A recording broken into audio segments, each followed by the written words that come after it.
ఓం నమ శివాయ.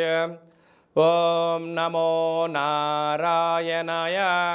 ఓం శ్రీ స్వర్ణాకర్షణ కాల భైరవాయ నమో నమః. ఓం శ్రీ నరదృష్టి నివారణ కాల భైరవాయ నమో నమః. ఓం కాళకాలాయ విద్మహే కాళాతీతాయ ధీమహి తన్నో శ్రీ స్వర్ణాకర్షణ కాళ భైరవ ప్రచోదయాతు. హరి ఓం. మా ఛానల్కి స్వాగతం. చూస్తున్న వీక్షకులకు, ప్రేక్షకులకు, ప్రియ కాళభైరవ భగవద్బంధులకి స్వాగతం పలుకుతూ మమ్మల్ని ఎంతగానో ఆదరిస్తూ ఉండబడినటువంటి ప్రియ సోదరీమణులకు, జ్యోతిష్య అభిమానులకు, సనాతన ధర్మ సంరక్షకులకు అందరికీ కూడా హోళికా పూర్ణిమ శుభాకాంక్షలు.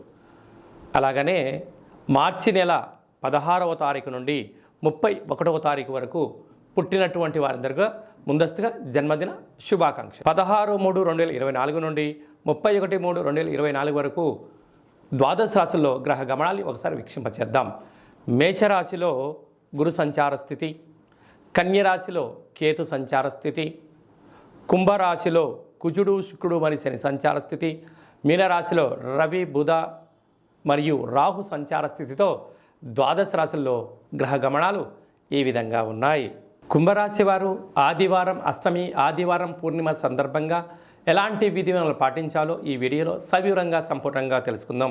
కుంభరాశిలో ఏ నక్షత్రాలు వస్తాయనగా ధనిష్ఠా నక్షత్రంలోని 3వ పాదం, 4వ పాదం, శతభిష నక్షత్రంలోని 4 పాదాలు, పూర్వాభాద్ర నక్షత్రంలోని 1, 2, 3 పాదములు కలిపితే కుంభరాశి అవ్వడం జరుగుతుంది.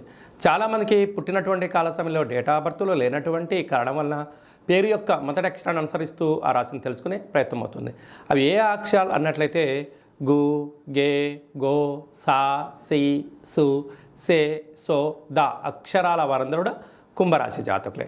కుంభరాశి యొక్క అధిపతి శనేశ్వర స్వామివారు.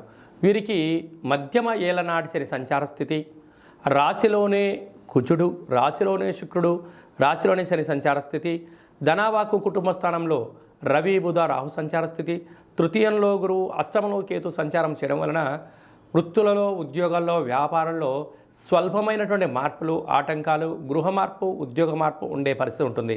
కనుక ఈ చిన్న చిన్న విషయాలకు మీరు ఆందోళన చెందనక్కర్లేదు.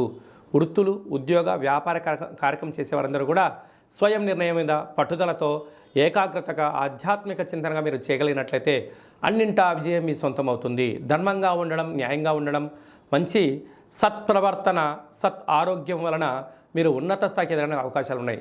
కనుక ఆరోగ్యాన్ని పాటించడం, ప్రతిరోజు సూర్య నమస్కారాలు చేయడం, ఈ తెల్లజిల్లేడు వృక్షం దగ్గర దీపం పెట్టడం, రురు కాళభైరవ స్వామి యొక్క పూజ అష్టమి తిథి ఎందున, ఈ పూర్ణిమ తిథి ఎందున ఆచరింపజేయడం, ఒక సౌభాగ్య పడుపు కట్టడం, కాళభైరవ హోమంలో పాల్గొనడం వలన శని ప్రభావం, కుజదోష ప్రభావం తగ్గి భక్తి మార్గం పెరిగి దురదృష్టం దూరమై అదృష్టం దగ్గరై అన్నింటా విజయం మీ సొంతం అవుతుంది. స్వయం వృత్తుల వాళ్ళు, వ్యవసాయ సోదరీమణులు, సాఫ్ట్వేర్ హార్డ్వేర్ ఉద్యోగస్తులు, సంపూర్ణమైనటువంటి ఉన్నతమైనటువంటి రాజకీయ సేవా రంగాల వారందరికీ చాలా అవకాశాలు ఉన్నాయని చెప్పి గమనించాలి. మార్చి నెల 16వ తారీఖు నుండి 31వ తారీఖు వరకు ముఖ్యమైనటువంటి పండుగల గురించి క్లుప్తంగా, సవివరంగా, సంపూర్ణంగా తెలుసుకుందాం. 17/3/2024 పాల్గొన మాస కృష్ణపక్ష బహుళ అష్టమి మృగశిర నక్షత్ర సందర్భంగా రురు కాళభైరవ స్వామి యొక్క పూజ చాలా యోగదాయకం. ఆదివారం రోజు అమావాస్య వస్తే ఎంత శక్తివంతమైందో, ఆదివారం రోజు అష్టమి తిథి వచ్చినా మనకున్న అష్ట కష్టాలను తొలగించుకొని అష్టైశ్వర్యాలకు స్వాగతం పలకడానికి మనము రురు కాళభైరవ స్వామి యొక్క పూజ, రురు కాళభైరవ స్వామి యొక్క అష్టోత్తరము, కూష్మాండ దీపాన్ని మనకు ఉండబడిన కోరికను నెరవేర్చడం కోసము విశేషమైన సౌభాగ్య ముడుపు కట్టుకోవడం వల్ల సర్వత్రా శుభం కలుగుతుంది. మీకు అలా ఇంట్లో కుదరకపోతే ఈ కింది నెంబర్ మీరు సంప్రదించినట్లయితే మన యొక్క దేవాలయంలో అష్టమి తిథి ఎందున అద్భుతమైనటువంటి రురు కాళభైరవ పూజ జరుగుతూ ఉంటుంది. మీ యొక్క గోత్రనామాలను పంపించగలిగినట్లయితే మీ పేరుపైన కూష్మాండ దీపాన్ని, ఒక సౌభాగ్య ముడుపును, కాళభైరవ హోమాన్ని చేయించి వాట్సాప్ ద్వారా ప్రత్యక్ష ప్రసారాన్ని మీకు చూపించి ప్రసాదాన్ని కూడా మీకు అందజేయడం జరుగుతుంది. అలాగనే మనకు 24వ తారీఖున మరి ఆదివారము పాల్గొన మాస పూర్ణిమ, హోళికా పూర్ణిమ అంటాం. రంగుల హరివిలను, హానికరం లేనటువంటి రంగులను చల్లుకుందాం. కొత్త రకమైనటువంటి నూతన ఉత్తేజకరమైన జీవితానికి స్వాగతం పలుకుదాం. కనుక ఈ సంవత్సరానికి తెలుగు సంవత్సరానికి చివరి పూర్ణిమ అవడం వలన వీలైనంత వరకు ఇంట్లో శ్రీ రమా సహిత సత్యనారాయణ స్వామి యొక్క వ్రతాన్ని కానీ, దత్తాత్రేయ స్వామి యొక్క దర్శనం కానీ, వీలైనంత వరకు శివుడికి రుద్రాభిషేకం చేసుకోవడం వల్ల సకల శుభం కలుగుతుందని చెప్పి గమనించాలి. అలాగే మీకు ఇంట్లో కుదరకపోతే ఈ కింద నెంబర్ సంప్రదించినట్లయితే మన యొక్క దేవాలయంలో హోళికా పూర్ణిమకు సంబంధించినటువంటి ప్రత్యేకమైనటువంటి నరదృష్టి శత్రు ప్రభావాలు తొలగించడానికి రూరు కాళభైరవ హోమం జరుగుతుంది కనుక ఆసక్తి గలవారు ఈ కింద నెంబర్ సంప్రదించి మీ గోత్రనామాలు పంపించగలిగినట్లయితే వీడియో కాల్ ద్వారా మీకు చూపించి ప్రసాదాన్ని కూడా అందజేయడం జరుగుతుంది.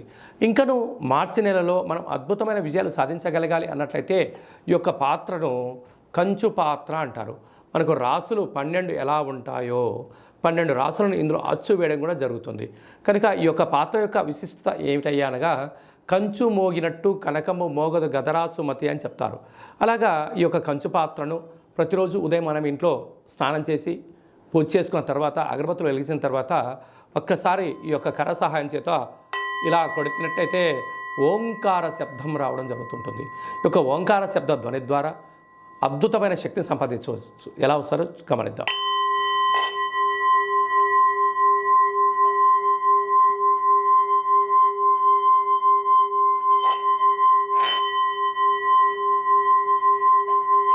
ఈ శబ్ద తరంగాల ద్వారా గృహంలో ఉండబడినటువంటి జ్యేష్ఠాదేవి అనగా దురదృష్ట దేవత బయటికెళ్ళి గ్రామంలో సంచరించేటువంటి మహాలక్ష్మీదేవి అమ్మవారు మన ఇంట్లోకి స్వాగతం పలుకుతుంది. అలాగే మనకు నరదృష్టి యొక్క ప్రభావాలు ఉన్న యంత్ర మంత్ర తాంత్రికపరమైనటువంటి దోషాలు ఏమైనా ఉన్నా కూడా తొలగిపోతాయని చెప్పి గమనించాలి. మీకు ఈ యొక్క పాత్రతో పాటు కాళభైరవ స్వామి యొక్క ఒక పిరమిడ్ని, మెడలో వేసుకోవడానికి కాళభైరవ స్వామి ఒక డాలర్ని, కంకణాన్ని ఏర్పాటు చేయించి మీ యొక్క గోత్రనామాలతో సపరేట్గా మీకు వీడియో కాల్లో చూపిస్తూ కాళభైరవ హోమాన్ని చేయించి స్వామి యొక్క ప్రసాదాన్ని మీకు అందజేసి మీరు విజయం సాధించేంత వరకు మీ యొక్క గోత్రనామాలతో కాళభైరవ స్వామి దగ్గర అర్చన చేయడం జరుగుతుంది. కనుక ఈ అక్షయ పాత్రను సొంతం చేసుకుందాం, అష్ట కష్టాలను దూరం చేసుకుందాం, అష్టైశ్వర్యాలకు స్వాగతం పలుకుతాం. కనుక ఆసక్తి గలవారు ఈ కింది నెంబర్ సంప్రదించవచ్చు.